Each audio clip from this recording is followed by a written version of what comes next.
সোমবারের যে ঘটনাটা এনসিপির নেতা সার্জিস আলম ঘটিয়েছেন, মানে সেদিন উনি নিজ জেলা পঞ্চগড়ে গিয়েছিলেন এবং সেখানে পঞ্চগড়ে যাওয়ার পর ওখানে ওনাকে সৈয়দপুর বিমানবন্দর থেকে ওনাকে নিয়ে যাওয়ার জন্য প্রায় শতাধিক গাড়ির যে বহর এসেছিল, সেই বহর নিয়ে বেশ কথা হয়েছে। আমি নিজেও একটা কন্টেন্ট সেদিনই করেছিলাম এবং সেখানে আমিও কিছু প্রশ্ন করেছিলাম এবং পঞ্চগড়ে পৌঁছার পর সার্জিস আলম বলেছিলেন যে আমার যদি কোনো ভুল হয় আপনারা শুধরে দেবেন। তো আমিও সেরকম ভুলগুলি আমার মতো করে দেখিয়ে দেওয়ার চেষ্টা করেছিলাম। ভেবেছিলাম উনি শুধরে যাবেন কি যাবেন না আমি জানি না, বাট আমি আমার মতো আমার দায়িত্বটা পালন করেছিলাম। এরপরে আমরা দেখলাম যে এটা নিয়ে নানা ধরনের প্রতিক্রিয়া। সব প্রতিক্রিয়া দিয়ে আমি তাকাতে চাইও না। যে প্রতিক্রিয়াটা আমার জন্য মোটামুটি একটু গুরুত্বপূর্ণ মনে হয়েছে সেটা হলো তারই দলে আরেকজন নেতা ডক্টর তাসনিম জারা, তিনি পেশায় চিকিৎসক, একজন বিদেশে অনেকদিন ছিলেন। তিনি জ্যেষ্ঠ যুগ্ম সদস্য সচিব এই এনসিপি। আমাদের সার্জিস আলম হলেন উত্তরাঞ্চলের সংগঠন। তো এই তাসনিম জারা ফেসবুকে, ওনার ভেরিফাইড ফেসবুকে পরের দিন মানে মঙ্গলবার দিন সন্ধ্যায় একটা স্ট্যাটাস দিয়েছেন এবং সেই স্ট্যাটাসটা আসলে সার্জিস আলমকে উদ্দেশ্য করে উনি একটা চিঠি লিখেছেন। সেই চিঠি থেকে আমি আপনাকে কিছু অংশ পড়ে শোনাই, আমি আলোচনাটা পরে করছি। এই চিঠিতে উনি লিখেছেন, আমি হুবহু পড়ছি। আমি এই চিঠিটি লিখছি আমাদের দলের একজন রাজনৈতিক কর্মী হিসাবে, দলের নীতিগত অবস্থান ও স্বচ্ছতার প্রশ্ন থেকে। সম্প্রতি তোমার নিজ জেলায় শতাধিক গাড়ির একটি বড় বহর নিয়ে প্রবেশ করায় জনগণের মনে যৌক্তিকভাবে কিছু প্রশ্ন তৈরি হয়েছে। তারপরে লিখেছেন যে তুমি কিছুদিন আগে প্রকাশ্যে বলেছিলে কোট আনকোট যে আমার আসলে এই মুহূর্তে কোনো টাকা নাই, ধার করে চলতেছি, এটাই হচ্ছে রিয়েলিটি, আমার পকেটে মানি ব্যাগও নাই আনকোট। এই চিঠিটা কিন্তু এই কথাটা কিন্তু আসলেই সার্জিস বলেছিলেন। আপনাদের বিশ্বাস না হয়, আমার কাছে এর মধ্যে কিছু ভিডিও চলে এসেছে, আমি ভিডিও থেকে আপনাদের সেটা একটু দেখাচ্ছি। আপনারা এই ছোট্ট একটা ভিডিও আপনারা একটু দেখুন। এটাই হচ্ছে রিয়েলিটি যে আপনি আমাদের যারা সমন্বয় বলে যাদেরকে চিনেন তাদের পকেটে হাত দিলে কখনো 2-3 হাজার টাকাও পাবেন না, আমার পকেটে মানি ব্যাগও নাই, কিন্তু আমরা এটা বলতে পারতেছি না কারণ মানুষ বিশ্বাস করে। আপনারা ভিডিওটা দেখলেন, এটা দেখে নিশ্চয়ই আপনারা বুঝতে পারছেন যে উনি এই ধরনের কথা বলেছেন। তো তারপর এই তাসনিম যারা আরো লিখেছেন যে তোমার এই সাদাসিধে জীবনযাত্রার কথা আমাদেরকে অভিভূত করেছিল এবং জনগণের কাছে আমাদের সংগ্রামকে আরো গ্রহণযোগ্য করেছে। এটা উনি সার্জিসকে বলেছেন। তারপরে উনি ফিনিশিং এ বলেছেন, আমি আরেকটা মাঝখানে একটা পারা স্কিপ করে গেলাম। ফিনিশিং এ বলেছেন, আমি আশা করি বিষয়টি তুমি আন্তরিকতার সাথে বিবেচনা করবে এবং জনগণের সামনে একটি গ্রহণযোগ্য ও পরিষ্কার ব্যাখ্যা তুলে ধরবে। এতে জনগণের কাছে দলের ভাবমূর্তি আরো শক্তিশালী হবে বলেই আমার বিশ্বাস। তাসনিম জারার এই চিঠিটা পড়ে আমার যেটা মনে হয়েছিল যে উনি কিন্তু একটা খুব গুরুত্বপূর্ণ দায়িত্ব পালন করেছেন, যে উনি ওনার দলের একজন, ওনার জুনিয়র একজন ব্যক্তিকে, দলের ছোট ভাইয়ের মতো মনে হয়, যেটা ওনার কথা শুনে তাকে উনি এই জিনিসটা ক্লিয়ার করতে বলেছেন। খুব ভালো কথা। আমি এই সঙ্গে তাসনিম জারার একটু প্রশংসাও করছি, আবার তাসনিম জারাকে আমি এই প্রশ্নটাও করতে চাই, আপনি যে কথাটা সার্জিসকে বলেছেন সেই কথাটাকে আপনি আপনার দলের শীর্ষ নেতৃবৃন্দকে বলেছেন? তাদেরও তো এরকম 2-3টা কাজ আমাদের কাছে সন্দেহের উদ্রেক করেছে, আমাদের মনে প্রশ্ন জাগিয়েছে। যেমন ওনারা যখন সেখানে আপনিও ছিলেন, প্রথম যে সমাবেশটা ওনারা করেছেন যে আপনার এই সংসদ ভবনের সামনে বিশাল একটা জাঁকজমকপূর্ণ সমাবেশ, সেই সমাবেশের খরচটা কত হয়েছিল ভাই? এবং সেই খরচের টাকাটা কে দিয়েছিল আপনাদেরকে? তার কোনো হিসাবকে আপনি জনগণকে দিয়েছেন? আমরা তো দেখিনি। তখন কি আপনার নেতৃবৃন্দকে আপনি প্রশ্নটা করেছেন যে জনগণের মনে এই ধরনের একটা প্রশ্ন আসতে পারে? জনগণের কাছে দলের ভাবমূর্তিকে আরো শক্তিশালী করার জন্য আমাদের এই হিসেবের ব্যাপারটা পরিষ্কার করা দরকার। কত টাকা তুলেছেন, কত টাকা পেয়েছেন, কত টাকা খরচ করেছেন, কত টাকা আরো আছে, নাকি অপচয় করেছেন, নাকি চুরি করেছেন, এই হিসাবগুলিকে আপনি চেয়েছিলেন? একই রকম প্রশ্ন আমি আবারও করতে চাই যে আপনারা যে ইফতার পার্টিটা করলেন হোটেল ইন্টারকন্টিনেন্টালে, প্রায় 1,500 লোকের ইফতার পার্টি, সেখানেও তো প্রচুর খরচ হয়েছিল, সেই টাকাটাও বা কোথেকে এসেছিল? আমি যদি বলি এই দুটো খরচের কোনো হিসেব আপনারা দেননি বলে জনগণের কাছে, সার্জিস ভেবেছে এভাবে খরচ করা যায়, কাজে এসে করেছে, এটাও তো হতে পারে। কাজেই আপনি কারো কাছে প্রশ্ন করবেন, কারো কাছে প্রশ্ন করবেন না।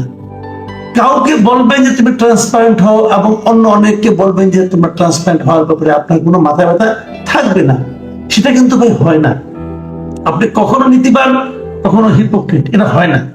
আপনি যে কোনো একটা পথে যান। তারপরেও আপনি একটা প্রশ্ন করেছেন, এটা আমার কাছে খুব ভালো লেগেছে, আপনাকে ধন্যবাদ জানাচ্ছি। এখন আমি পরের প্রসঙ্গে আসি। ঠিক পরের দিনে কিন্তু আমাদের সার্জিস আলম, উনি তো ছেড়ে দেওয়ার পাত্র নয়, উনি এর একটা জবাব দিয়ে দিয়েছেন এবং বিশাল জবাব। এই জবাবটাই হলো আমার কাছে সবচেয়ে ইন্টারেস্টিং মনে হয়েছে, এই জন্য আপনাদের সঙ্গে শেয়ার করছি। উনি জবাবটা কি দিয়েছেন দেখুন। উনি লিখেছেন যে, প্রিয় তাসনিম যারা আপু, আপনাকে অশেষ ধন্যবাদ। আপনার খোলা চিঠির উত্তরের পূর্বে দুটি বিষয় বলতে চাই। উনি শুরু করলেন, শুরু করে উনি কি বলছেন যে একজন নতুন করে রাজনীতিতে এসেছে মানে তার পরিবার সহায় সম্বলহীন, অসহায়, নিঃস্ব না।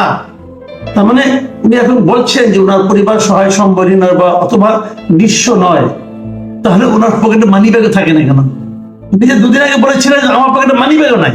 তো উনি যদি সহায় সম্বলহীন না হন, উনি যদি অসহায় না হন, নিঃস্ব না হন, অনেক টাকার মালিক হন, উনি চিঠি একদিকে লিখেছেন ওনার দাদা যে পরিমাণ জমি রেখে গিয়েছেন, যে সম্পদ রেখে গেছেন, ওইটা দিয়ে নিয়ে উনি ইলেকশন করতে পারবেন। উনি যদি বলে থাকেন তো সেক্ষেত্রে তো প্রশ্ন উঠে যে উনি তো সহায় সম্বলহীন নন, তাহলে ওনার পকেটে মানি ব্যাগ থাকে না কেন? নাকি ওটা নাটক ছিল? নাকি ওনার মানি ব্যাগ বহন করার জন্য অন্য লোক থাকে? এটা হচ্ছে আরো বিপদ। ওনারা মাঝখানে যে ক্ষমতাবান হয়ে উঠেছিলেন, হয়তো এখনো আছেন, ওনারা চাইলে অনেক ধনাঢ্য ব্যক্তিও তার একজন কর্মচারীকে ওনার পেছনে পেছনে পাঠাতে পারেন যে সে যেন মানি ব্যাগ বহন করে এর জন্য, সার্জি সালামের জন্য, চাইলেই টাকা দিবে ওখান থেকে। সেরকম কিছু কি হয়েছে? এটা কিন্তু আপনাকে বুঝতে হবে। উনি লিখেছেন যে তার টাকা না থাকতে পারে, কিন্তু তার পরিবার, আত্মীয় স্বজনের তো সেই সামর্থ্য আছে। যদি তার আত্মীয় স্বজনের সেই সামর্থ্য থাকে, তাদের সেই সামর্থ্যটা যখন তার পকেটে মানিব্যাগও থাকতো না, তখন তারা প্রয়োগ করলো না কেন? তখন তারা সেটা ব্যবহার করলো না কেন? তাদের সামর্থ্যবান আত্মীয় স্বজন, সামর্থ্যবান পরিবারের সদস্যরা তাকে কেন নিঃস্ব অবস্থায় রাখতো? কেন? নাকি এখন তার একটা সম্ভাবনা তৈরি হয়েছে, অতএব তারা ইনভেস্ট করছে? এটাই কি? এই প্রশ্নগুলো কিন্তু জবাব আপনাকে দিতে হবে জনাব সার্জিস আলম। দেখুন আরেকটা জায়গায় উনি লিখেছেন, কতিপয় সোশ্যাল মিডিয়া বুদ্ধিজীবী তাদের জায়গা থেকে যেভাবে রাজনীতিকে কল্পনা করেন সেটা কোনো আদর্শ পৃথিবীর চিত্র হতে পারে, কিন্তু বাংলাদেশের মতো বৈচিত্র্যময় চিন্তাধারা ধারণকারী জনগণ সম্বলিত একটি দেশের চিত্র নয়। মিস্টার সার্জিস আলম, এটা আপনি একটা ভয়ঙ্কর কথা বলেছেন। ভয়ঙ্কর কথা। কোথায় ভয়ঙ্কর কথা? আপনি বলতে চাচ্ছেন যে বাংলাদেশের মতো বৈচিত্র্যময় চিন্তাধারার ধারণকারী জনগণ সম্বলিত একটা দেশের চিত্র এটা না। মানে এই দেশের মানুষ ওরকম আদর্শ পৃথিবীর চিত্রের সঙ্গে সঙ্গতিপূর্ণ নয়। এই দেশের মানুষকে আপনি লোভী বলছেন, এরা লোভী, টাকা চায়, টাকা দেখাতে হয়, এদের মন মানসিকতা সেরকম। তাই যদি হবে তাহলে বিএনপি আর আওয়ামী লীগ দোষটা কি করলো ভাই? এটা আমার বুঝান তো আপনি। আওয়ামী লীগ বিএনপি এই কাজটাই করছে। আওয়ামী লীগ বিএনপি বোঝানোর চেষ্টা করছি এত বছর ধরে যে যার মাসল আছে, যার পকেটে টাকা আছে, তার পক্ষে কেবল এমপি হওয়া সম্ভব, অন্য কারোর পক্ষে নয়। আপনি তো সেই গড্ডালিকা প্রবাহে গা ভাসাচ্ছেন। যদি সেই গড্ডালিকা প্রবাহে গা ভাসান তাহলে নতুন বন্দোবস্তের কথা বলেন কেন? কেন বলেন? এবং উনি আরেকটা কথা বলেছেন, আমরা নতুন বন্দোবস্ত চাই, কিন্তু নতুন বন্দোবস্ত বলতে আমরা যেটা কল্পনা করি সেটা 6 মাসের মধ্যে অ্যাপ্লাই করলে অলমোস্ট 95+ ক্ষেত্রে জামানত হারানোর সম্ভাবনা থাকবে। তার মানে উনি বলতে যাচ্ছেন ওনারা যে নতুন বন্দোবস্তের কথা বলছেন, এটা যদি ওনারা এখনই অ্যাপ্লাই করেন তাহলে সব জায়গায় তারা হারবে। তার মানে কি ওনাদের নতুন বন্দোবস্তের সঙ্গে আমাদের দেশের জনগণ এখনো প্রস্তুত হয়নি। ওনাদের নতুন বন্দোবস্ত আমাদের দেশের জনগণের জন্য অ্যাপ্লিকেবল নয়। উনি এই কথা বলতে চাচ্ছেন। তাহলে ওনারা কিভাবে যাবেন? পরে আমরা একদিকে বলেছে যে আগে আমাদেরকে ক্ষমতায় যেতে হবে, কোনোভাবে যে করে বন্দোবস্ত আমাদেরকে জারি করতে হবে ক্ষমতায় বসে। তার মানে আপনি উপরে থেকে চাপিয়ে দেবেন একটা বন্দোবস্ত? আপনি জনগণ যা কিছুই করবেন, আমি কি বলতে চাচ্ছি, আমার বক্তব্যটা কি, আপনি যা কিছুই করবেন জনগণকে সঙ্গে নিয়ে করবেন। আপনি যখন আমাকে খাওয়াবেন বলবেন তোমাকে আমি পান্তা ভাত খাওয়াবো বলে আমাকে পান্তা ভাত দেবেন, কিন্তু আমাকে আপনি বিরিয়ানির লোভ দেখিয়ে পরে পান্তা ভাত খাওয়াবেন, সেটা হবে না ভাই।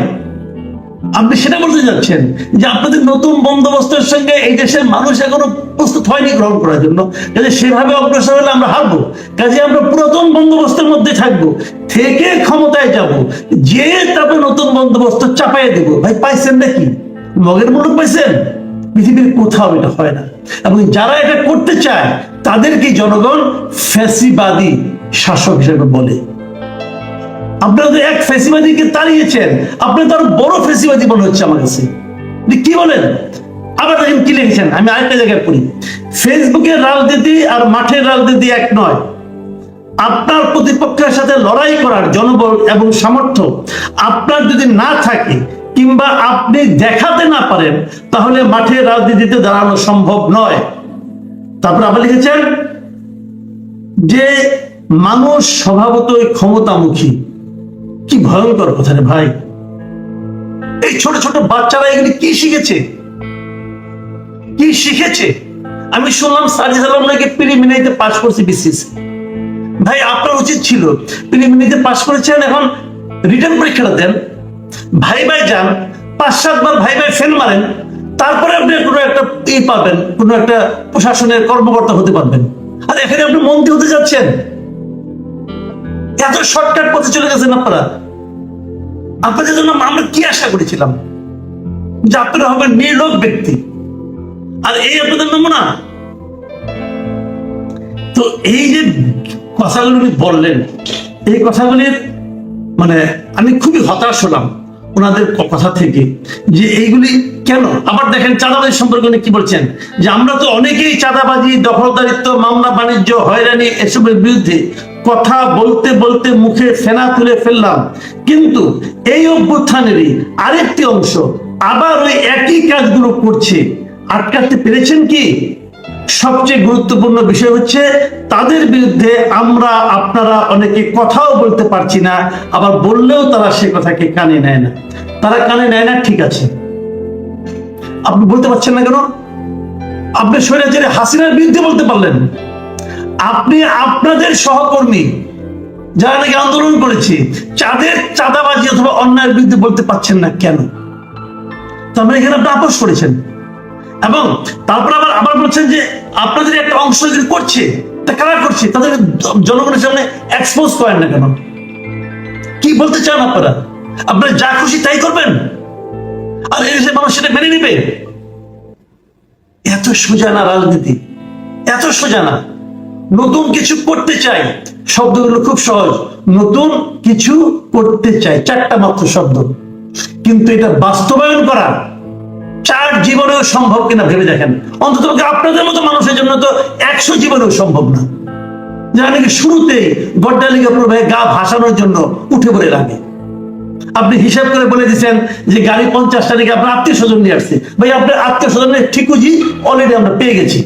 আপনার দাদার কত শতাংশ জমি ছিল, আপনার বাবার কত শতাংশ জমি আছে, আপনার কয় ভাই কয় বোন, আপনার ভাগে কতটুকু আছে, আপনার কোন আত্মীয়র কি আছে, সব ঠিকুজি এখন কেবল আমার কাছে না, এই পাবলিক ডোমেইনে এখন পাওয়া যাচ্ছে। আর নিজেকে জমিদার বলার চেষ্টা করেন না, আপনি জমিদার নন। আপনার টোটাল পঞ্চগড়েই জমিদার তো নাই, আপনি কিভাবে জমিদার করবেন? এইভাবে কথা বলবেন না, নিজেকে উন্নত ক্লাসে উঠানোর চেষ্টা করবেন না। মানুষের প্রতিনিধি হওয়ার জন্য জমিদার হওয়ার দরকার নাই, মানুষের প্রতিনিধি হলে ওই মাঠের মানুষ হওয়ার দরকার আছে। আমি খুবই হতাশ, সার্জিসকে নিয়ে হতাশ, সার্জিসের কথাবার্তা নিয়ে হতাশ, এবং সার্জিসের কথাবার্তা